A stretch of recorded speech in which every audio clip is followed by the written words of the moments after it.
The rain was just beginning to fall as I pulled up to the Meridian Club, watching the valet scramble to assist the arriving guests. Through the floor-to-ceiling windows, I could see the glittering crowd at my daughter's 16th birthday party, a party I'd been explicitly banned from attending. And +1s for the help.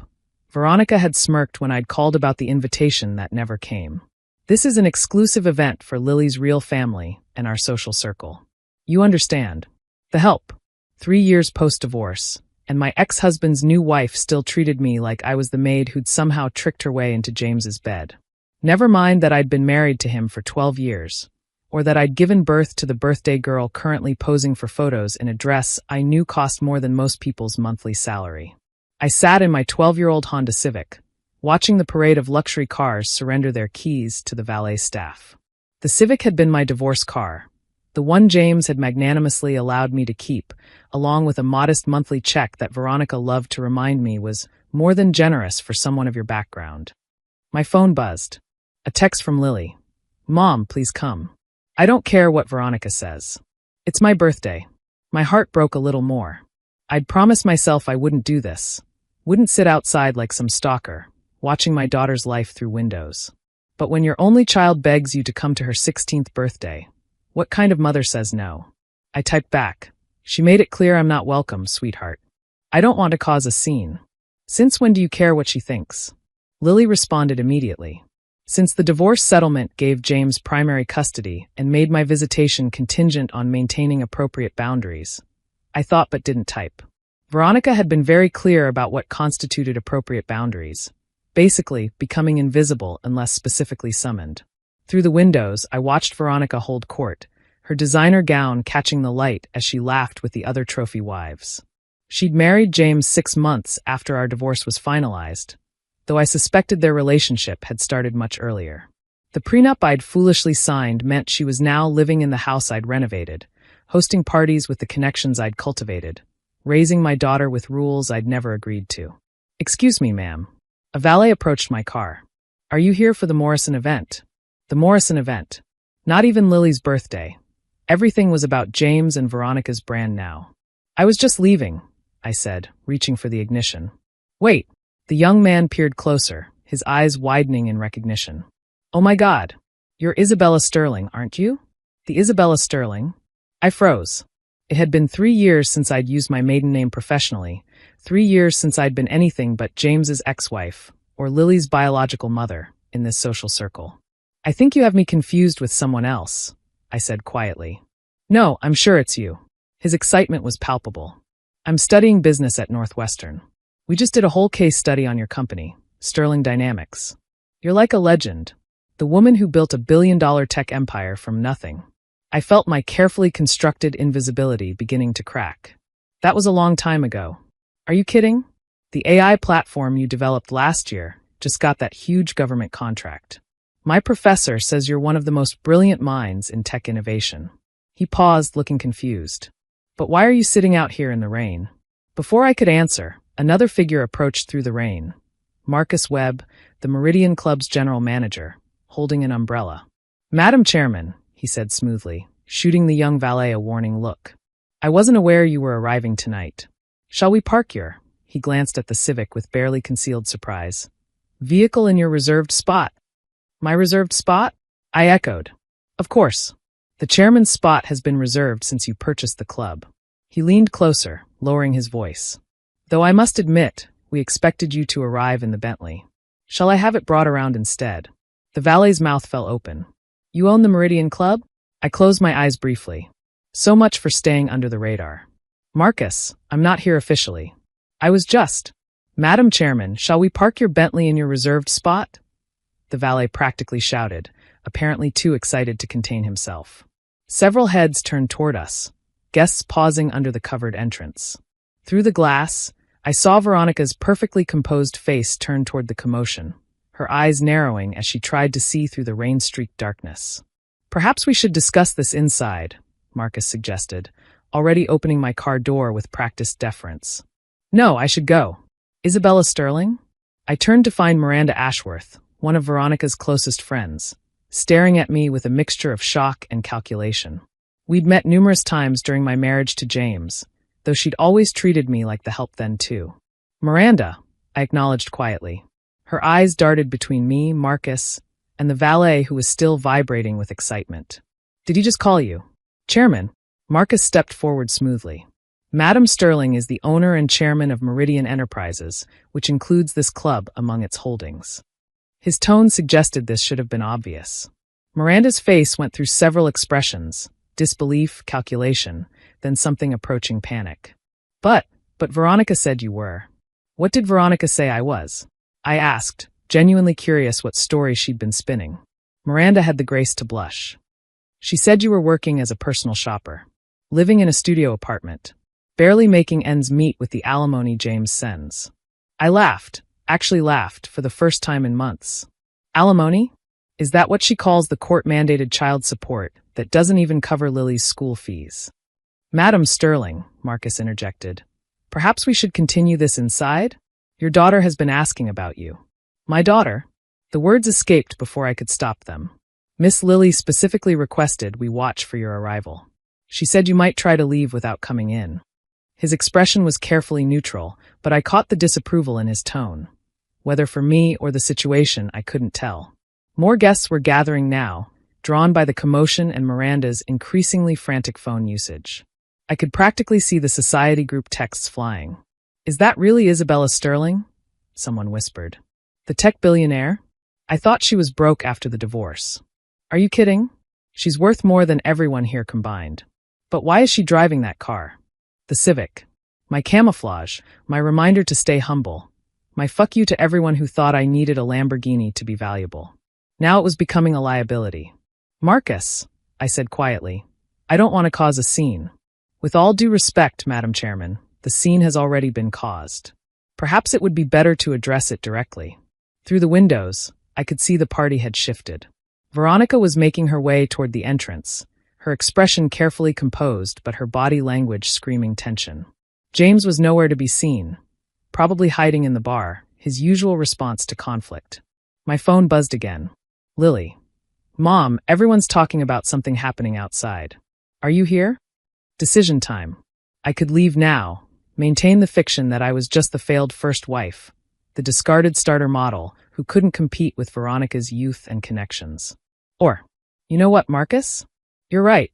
I stepped out of the Civic, ignoring the rain that immediately began soaking my simple black dress. But first, could you have someone bring my actual car around? I think it's time to stop hiding. His smile was approving. Right away, Madam Chairman. The Bentley or the Aston Martin? The Bentley, I decided. It makes less noise.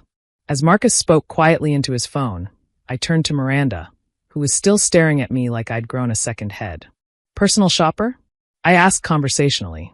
That's creative. Though technically, I do shop for companies. I just happened to buy them. The entrance doors opened, and Veronica emerged, her perfect composure slightly cracked around the edges. Isabella, I wasn't aware you were on tonight's guest list. That's because you specifically told me I wasn't welcome, I replied evenly. Something about not wanting the help at an exclusive event. She had the decency to flush slightly. That was a misunderstanding. No, it was perfectly clear. I pulled out my phone, scrolling to her text message. Would you like me to read it aloud? The part about knowing my place was particularly memorable. Mom. Everyone turned as Lily pushed through the crowd, her eyes wide with hope and confusion. She looked beautiful in her party dress, the one I'd secretly paid for because James had deemed the one she wanted too expensive for a teenage whim. Happy birthday, sweetheart, I said, opening my arms. She crashed into me, not caring about the rain or the audience or Veronica's sharp intake of breath. You came, she whispered against my shoulder. I didn't think you'd actually come. You asked me to, I said simply, though I was planning to stay outside. She pulled back, taking in the scene. Marcus standing respectfully to the side, the valet still looking starstruck, Miranda frantically texting, Veronica's mask slipping further. Why? Lily asked. Because Veronica made it clear I wasn't welcome. Not that, Lily interrupted. Why were you going to let them think you were nobody? Why have you been letting them think that for 3 years? The million-dollar question. Or in my case, the several billion-dollar question. Because, I said slowly, aware of our growing audience, I wanted you to love me for being your mother, not for what I could buy you. Because I wanted to see who in this world valued me as a person, not as a bank account. Because sometimes the best revenge is letting people show you exactly who they are. A sleek black Bentley purred up to the entrance, the valet hopping out with an expression of reverence. Your car, Madam Chairman. Veronica's face had gone pale. You own a Bentley? Several, actually. I turned to my daughter. Though I prefer the Honda. Less pretentious. The Honda you've been driving is a statement, Marcus added helpfully. Madam Sterling is known for her unconventional approach. Fortune magazine called it stealth wealth taken to an art form. James finally appeared, probably drawn by his wife's frantic texts.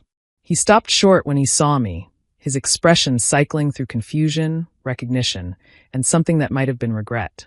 Isabella. Hello, James. I kept my voice neutral. Nice party. Though I notice you're serving Cristal instead of Dom Perignon. Budget concerns. It was petty, but the flash of irritation in his eyes was worth it. The Dom Perignon slight had been one of his favorites during our marriage, mocking my middle-class tastes whenever I suggested we didn't need the most expensive option. What are you doing here? He demanded. Veronica said. Veronica says a lot of things, I interrupted. Most of them fiction, apparently. Did you know she's been telling people I'm a personal shopper living on your generous alimony? He had the grace to look uncomfortable. I never said. No, you just let her say it. There's a difference, right? I smiled thinly. Like when you let her ban me from our daughter's birthday party. Or when you let her redecorate the house I designed. Or when you let her try to erase me from Lily's life. That's not. Mom. Lily's voice was small but firm. Can we go inside?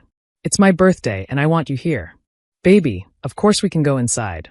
Veronica's voice dripped false sweetness. But perhaps Isabella would be more comfortable. Stop. Lily's voice cracked like a whip. Just stop. Do you have any idea who my mother is? What she's accomplished? While you've been spending Dad's money and pretending to be some kind of society queen, she's been building an empire. Lily, I warned gently. That's enough. No, it's not. Tears were streaming down her face now. Do you know what she told me last week? That you were nobody.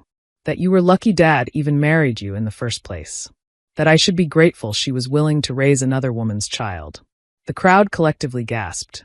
Even in this circle, that was considered beyond the pale. She said what? My voice had gone dangerously quiet. Lily turned to face Veronica directly. You want to know why my mom drives a Honda? Because she donated $50 million to build the children's hospital wing instead of buying a fleet of sports cars. You want to know why she lives in a tiny apartment? Because she turned her mansion into a shelter for abused women. You want to know why she never fights back when you treat her like garbage? Because she promised me she'd never sink to your level. Lily, that's enough. I said firmly, though my heart was singing. We're not going to do this here. Why not? She spun to face me. Why do you always protect them? Why do you let them treat you like this? Because you needed stability after the divorce.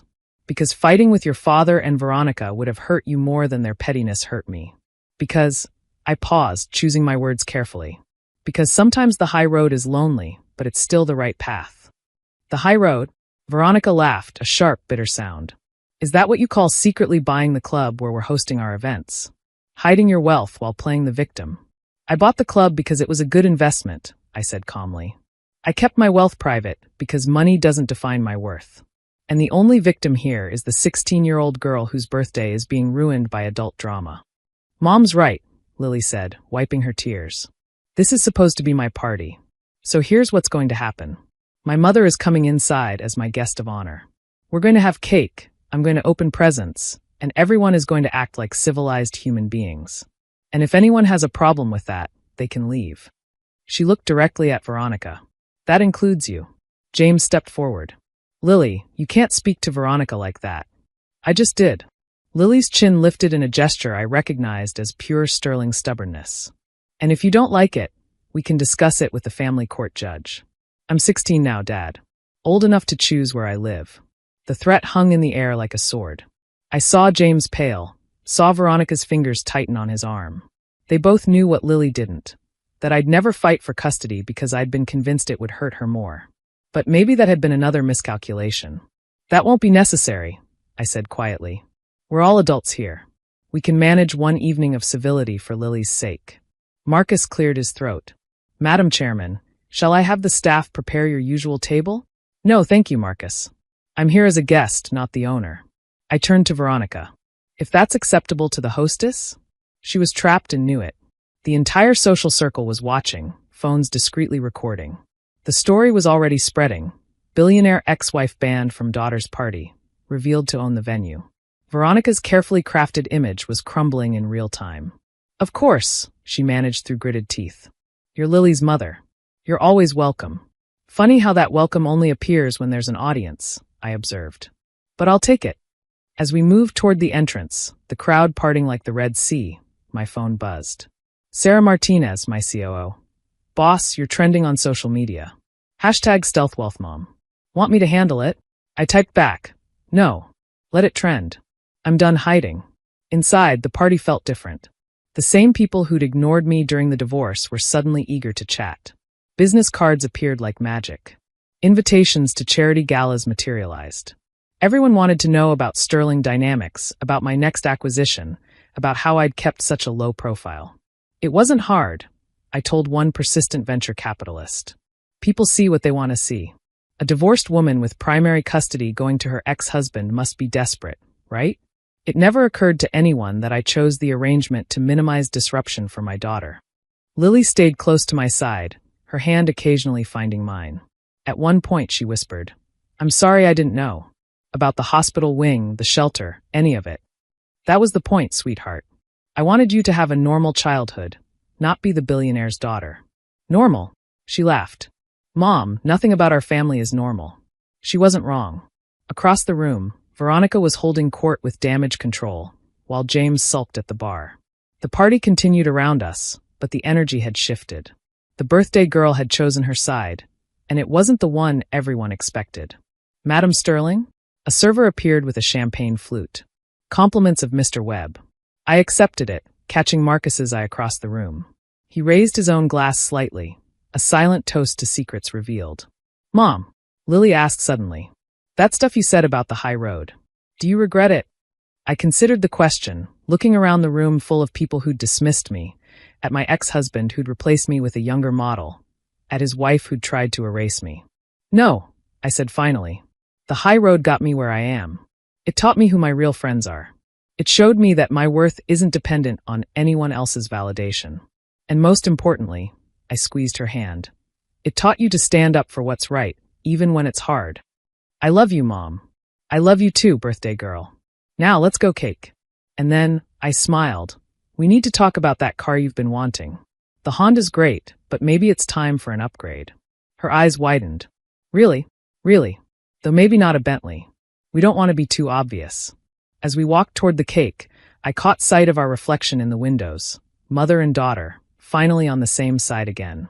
Outside, my Bentley sat next to the Honda, both rain-soaked but somehow perfect together. Maybe that was the real lesson. You could drive whatever car you wanted, live in whatever house you chose, hide or reveal your success. But at the end of the day, what mattered was who stood beside you when the masks came off. And tonight, in a room full of people who'd written me off, I had the only person who mattered. Hey, Mom, Lily whispered as the cake appeared, 16 candles blazing. Next year, let's have my party somewhere else. Where were you thinking? She grinned. How about one of those hotels you probably own? Maybe in Paris? I laughed, really laughed, as the room sang happy birthday to my daughter. Paris it is. But we're still taking the Honda to the airport. Deal, she said, then blew out her candles in one breath. I didn't ask what she wished for. Some secrets, after all, were worth keeping. Thanks for watching. See you again in the next video. Stay stunned.